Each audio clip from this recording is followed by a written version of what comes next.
當你情緒低落嘅時候，你會匿埋定係揾人傾一傾呢？有時候就算咩都唔講出嚟，身邊有個人嘅陪伴，我哋都會感受到愛，感受到被支持。咁到底咩係陪伴呢？陪伴係一種承接住對方狀態嘅過程，俾對方感受到自己唔係獨自一人，而係有人安穩沉靜咁陪住喺身邊。咁作為身邊嘅人，我哋又可以點樣陪住對方呢？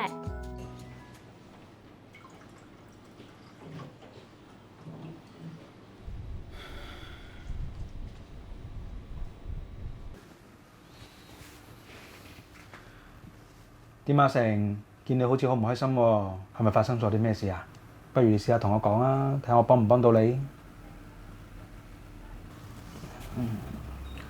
如果你唔想同我講嘅都唔緊要嘅，或者我坐喺度陪你一陣啦，你想講陣先講。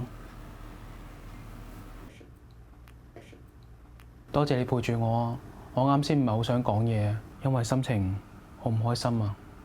唔緊要，friend 嚟噶嘛，知道你唔開心同埋有啲情緒噶啦。如果你想同我講嘅，我都會願意聽嘅。點啊？有冇啲嘢想做啊？不如咁樣啊，我哋一齊去做啊！我暫時淨係想靜靜咁坐喺度啊，感覺會舒服啲啊。好啊，如果你唔介意嘅話，或者我坐喺度陪多你一陣啦。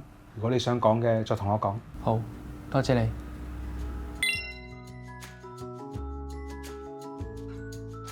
一，要能夠同理對方嘅感受。如果我哋冇經歷過同對方同樣嘅遭遇，要俾對方認同我哋能夠同理佢嘅感受，都唔係一件容易嘅事。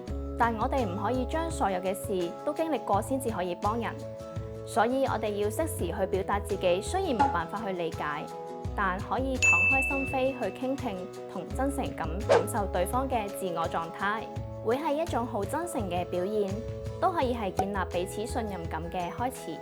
二，要能夠接受對方嘅狀態，被接納係每個人嘅需要，更何況係有傷口嘅人。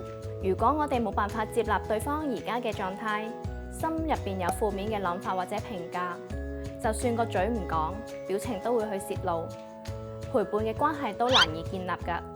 三，能夠接受情緒嘅存在，你難過都冇用㗎啦，屋企人都唔會死而復生，講呢啲説話只會將受助者推得更加遠。人有七情六欲，有情緒係好正常㗎。災難之後能夠發洩，已經係好慶幸。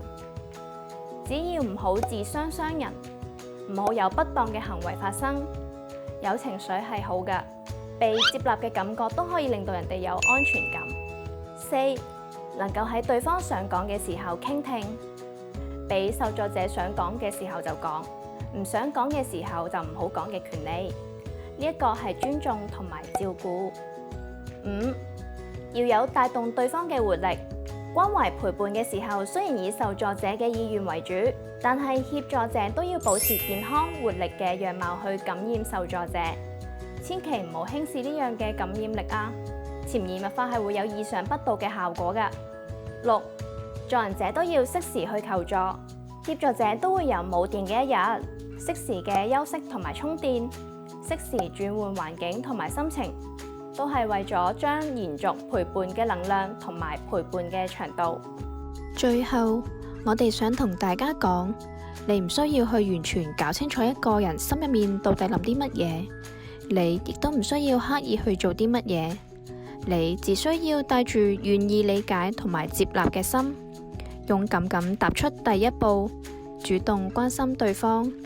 有時候，一個簡單嘅擁抱，一聲溫暖嘅問候，又或者靜靜咁陪住喺對方身邊，都可以產生陪伴嘅力量㗎。